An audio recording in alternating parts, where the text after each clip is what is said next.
Hello everyone, welcome to homeos two channel. आज मैं फिर से एक नई सीरीज़ के साथ आपके सामने प्रेजेंट हूँ।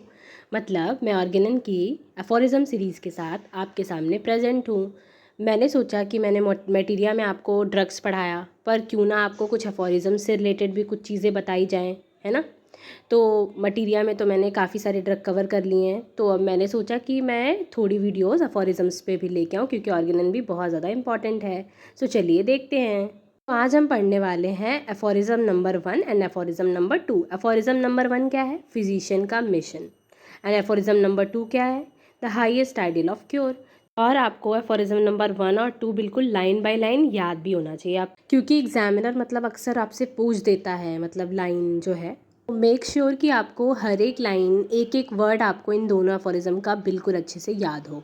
वीडियो में आगे बढ़ने से पहले जिन्होंने भी मेरे चैनल को सब्सक्राइब नहीं किया है, प्लीज़ सब्सक्राइब कर लें और खूब सारा प्यार दें, इसे खूब सारा लाइक दें, सब्सक्राइब करें और खूब सारा कमेंट दें, जिससे मुझे भी काम करने का मोटिवेशन मिल सके।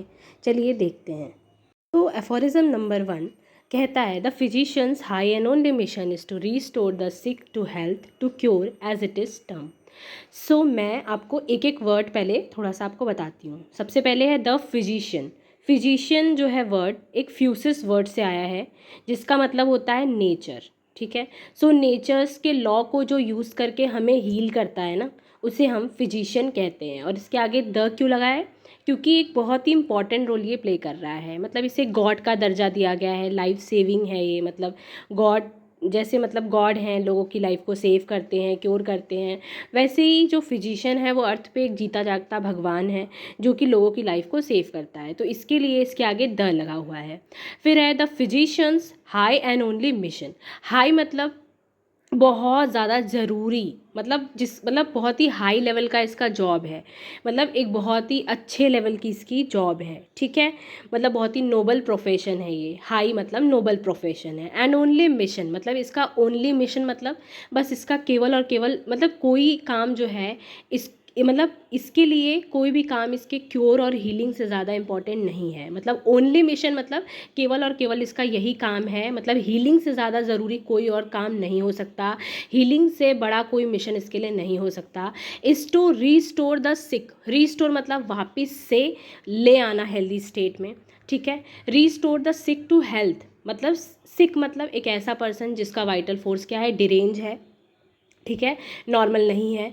तो उस पर्सन को हेल्थ में ले आना मतलब एक ऐसा स्टेट जहाँ पे इंसान फिजिकली मेंटली हर तरीके से बिल्कुल सही है, उस स्टेट में लेके आना। क्योर, क्योर मतलब कि उसे वापस से उस हेल्दी स्टेट में लेके आना। ठीक है। उसकी डिजीज़ को रिमूव करना और वापस से उसे ओरिजिनल हेल्दी स्टेट में लेके आना। फिर है as it is term. As it is term का क्या मतलब है? जो प्रिंसिपल हैनीमैन ने ऑर्गेनन ऑफ मेडिसिन में लिखा है, उन सभी रूल्स रेगुलेशन प्रिंसिपल को फॉलो करते हुए फिजिशियन को अपने इस मिशन को बहुत ही ज़्यादा श्रद्धा से करना चाहिए। उसे कभी भी अपने पेशेंट को जज नहीं करना चाहिए, कभी भी गलत उसे दवा नहीं देनी चाहिए। ये सब कुछ है इसमें। The physicians high and only mission is to restore the sick to health to cure as it is term. मतलब फिजिशियन जो है उसका केवल और केवल यही मिशन होना चाहिए कि वो अपने सिक या फिर जो पेशेंट उनके सामने आया है उसको जल्दी से जल्दी हेल्दी स्टेट में लेके आएँ, उनको क्योर करें, नॉर्मल हेल्दी स्टेट में लेके आएँ, उन सभी रूल्स और रेगुलेशन को यूज़ करके, उन सभी प्रिंसिपल को यूज़ करके जो हैनीमैन ने ऑर्गेनन ऑफ मेडिसिन में दी है। लगता है आप लोग को ये फुट नोट बहुत अच्छे से ना दिख रहा हो एफोरिज्म 1 का, तो आप अपनी ऑर्गेनन की बुक को लेके साथ में बैठना, ताकि आपको मैं जो भी बताऊँ वो आपको क्लियर हो। सो इसका फुट नोट जो है वो इस तरीके से है। His mission is not, however, to construct so-called system by interviewing empty speculation and hypothesis concerning the internal essential nature of the vital processes and the mode in which disease originate in the invisible interior of the organism, whereon so many physicians have hitherto ambitiously wasted their talent and their time. इसका क्या मतलब है? Hahnemann कहना चाहते हैं कि जो गोल है, मतलब जो फिजिशियन है उसका जो गोल है वो ये नहीं है कि वो कॉम्प्लेक्स सी थियोरीज और बिलीफ को क्रिएट करे, कि मतलब कैसे जो है लाइफ और डिजीज़ जो है वो काम कर रही है इनसाइड द बॉडी, जो कि ऑलरेडी बहुत से डॉक्टर ने अपने, मतलब बहुत ही टैलेंटेड डॉक्टर ने अपना बहुत सारा टाइम और एफर्ट जो है वो इन्हीं सब चीज़ों को करने में गंवा दिया। इसका इन लाइंस का ये मतलब था। अब हम आगे बढ़ते हैं। नेक्स्ट लाइन है nor is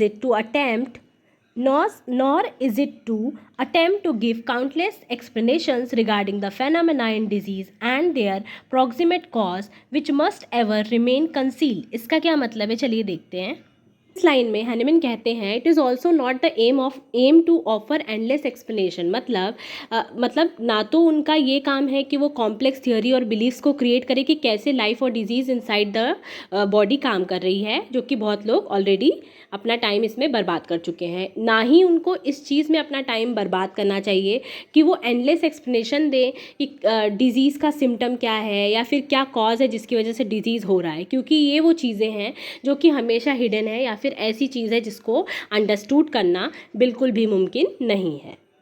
नेक्स्ट लाइन है wrapped in unintelligent words and an inflated abstract mode of expression which should sound very learned in order to astonish the ignorant whilst seek humanity sighs in vain for aid। इसका क्या मतलब है, चलिए देखते हैं।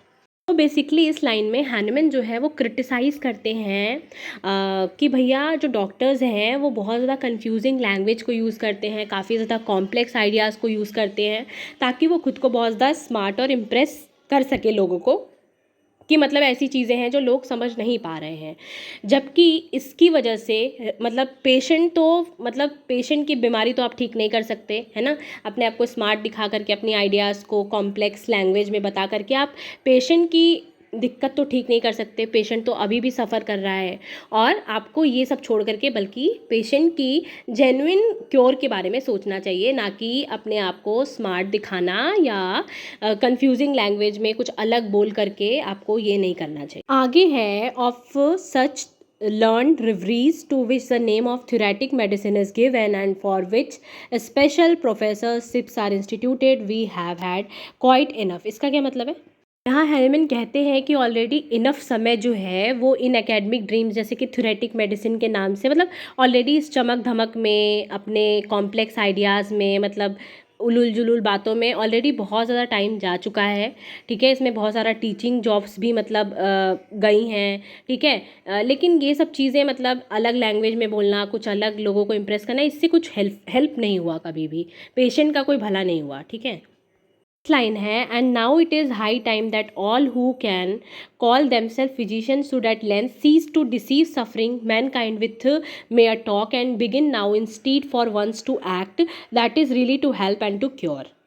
Mainly और मतलब जो हैनिमैन है वो कहते हैं कि भाई अब ये बहुत ज़्यादा ज़रूरी है कि जो डॉक्टर मतलब जो फिजिशियंस हैं वो पूरी तरह से मतलब बस अपने वर्ड्स पे, अपनी लैंग्वेज पे, कॉम्प्लेक्स भाषा पे कुछ अलग अलग अजीब सा कुछ बताने को छोड़ करके अगर वो मतलब सच में जेन्युइन केयर के साथ अगर पेशेंट को डील करें, उसको हील करने की कोशिश करें, सच में उसको मतलब ठीक करने की कोशिश करें, तो ये ज़्यादा अच्छा होगा, ऐसा हैनिमैन कहते हैं। ओवरऑल मैं कंक्लूजन बता देती हूँ उस फुट नोट का। इसमें यही है कि मतलब रियल जॉब डॉक्टर्स का ये नहीं है कि वो थ्योरीज और कॉम्प्लेक्स आइडियाज़ को बताते रहें, जिसमें ऑलरेडी बहुत से डॉक्टर ने अपना टाइम वेस्ट कर चुके हैं, अपने टैलेंट को वेस्ट कर चुके हैं। उनको ज़रूरत है कि मतलब सीख के लिए कुछ करें यार। और डॉक्टर मतलब हमेशा कोशिश करते हैं कि मतलब डिजीज़ को फैंसी वर्ड्स वगैरह में बोलते हैं तो उसे ना बोलें, कॉम्प्लिकेटेड तरीके से ना समझाएं पेशेंट को। अपने फैंसी वर्ड्स से इम्प्रेस करने के लिए, लोगों को स्मार्ट दिखाने के लिए ये इनकी ड्यूटी नहीं है, बल्कि मतलब रियल में ये है कि पेशेंट जो सफ़र कर रहा है उनको हेल्प दे। इसके अलावा ये भी है कि मतलब ऑलरेडी ये भी बोला गया है इस फुटनोट में कि ऑलरेडी इस तरह के show off kind of medicine पे काफ़ी टाइम जा चुका है। ठीक है, कई मतलब प्रोफेसर्स ने टीच किया इन आइडियाज़ को, लेकिन इससे रियली हेल्प नहीं मिला है। सो अब बिल्कुल टाइम आ गया है कि डॉक्टर बस बोले ना, बोल करके पेशेंट को ठीक ना करे, बल्कि सच में उसके लिए कोई एक्शन ले, उसकी सच में हेल्प करे और क्योर करे उसे प्रॉपर तरीके से। तो बेसिकली ये ओवरऑल पूरा कंटेंट मतलब यही था कि उसको शो ऑफ नहीं करना है, उसको कुछ अजीब से वर्ड, फैंसी वर्ड्स यूज़ करके बस बरगलाना नहीं है पेशेंट को, बल्कि सच में उसकी दिक्कतों को समझना है और प्रॉपर तरीके से उसके क्योर का ध्यान रखना है। तो बेसिकली ये था, आप देख पा रहे हो मिशन मैंने दिखाया है बहुत अच्छे से फिगर में। आई होप आप समझ पाओगे। फर्स्ट एफोरिज्म में बहुत टाइम चला गया पर उसे समझाना बहुत ज़रूरी था। अब हम एफोरिज्म नंबर 2 पे चलते हैं। इसको भी एक एक वर्ड याद कर लेना क्योंकि एग्जामिनर पूछता है। सो स्टार्ट करते हैं। The highest ideal of cure is rapid, gentle and permanent restoration of health और removal and elimination of the disease in its whole extent in the shortest, most reliable and most harmless way on easily comprehensible principal.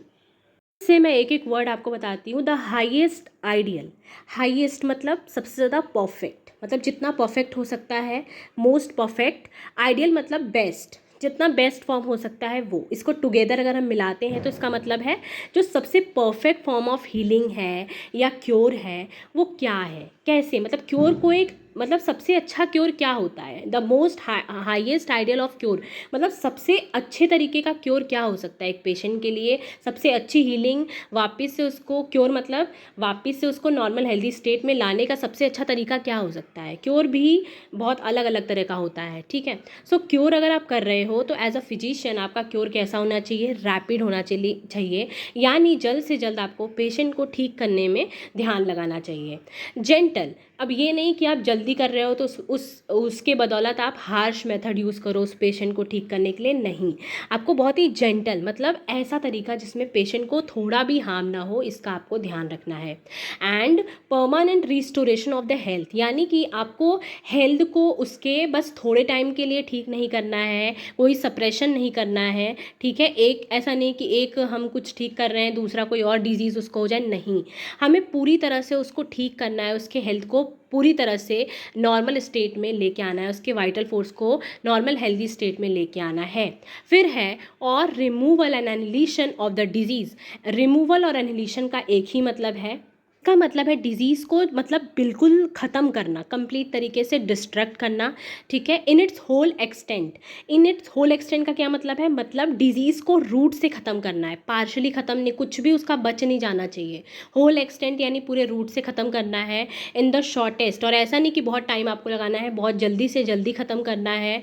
Most reliable मतलब जिसमें मतलब जो person है उसको बहुत आराम से सही से मतलब सही करना है, ठीक है, उसको ठीक करना है बहुत रिलायबल तरीके से, जैसे उसको ठीक लगे, मतलब उसको आराम रहे उस तरीके से। एंड मोस्ट हार्मलेस वे, एक ऐसा तरीका जिसमें उसको बिल्कुल भी हार्म ना हो पेशेंट को। और ऑन ईजिली कंप्रहेंसिबल प्रिंसिपल, मतलब मेथड बहुत ही ज़्यादा आसान होना चाहिए, बहुत ही क्लियर और अंडरस्टैंडेबल रूल्स के साथ होना चाहिए, जिसको आराम से ग्रैस्प करना इजी हो। तो बेसिकली इसका पूरा अगर हम देखें तो उसका क्योर बहुत ही अच्छा होना चाहिए। और एक अच्छा क्योर क्या होता है, रैपिड हो, जेंटल हो, परमानेंट हो, और रिमूव करें एनिलीट करें डिजीज़ को पूरे जड़ से शॉर्ट टाइम में, बहुत ही रिलायबल तरीके से, बहुत ही बिना हार्म किए वाले तरीके से, और ऐसे तरीके से ऐसे प्रिंसिपल पे जिसको आसानी से समझा जा सके, ठीक है। तो बेसिकली ये एफोरिज्म था। आई होप आप सबको मेरी ये वीडियो बहुत अच्छी लगी है, आपको मैं ये दिखा पा रही हूँ कि कैसे डॉक्टर जो है वो क्योर कर रहा है। Hope you like my videos, so please do like share subscribe the homeos two channel, और ऐसे ही मेरे चैनल को खूब सारा प्यार दें, खूब सारा सब्सक्राइब करें, लाइक करें, कमेंट करें। तब और मैं नेक्स्ट वीडियो में मिलती हूँ, तब तक के लिए बाय।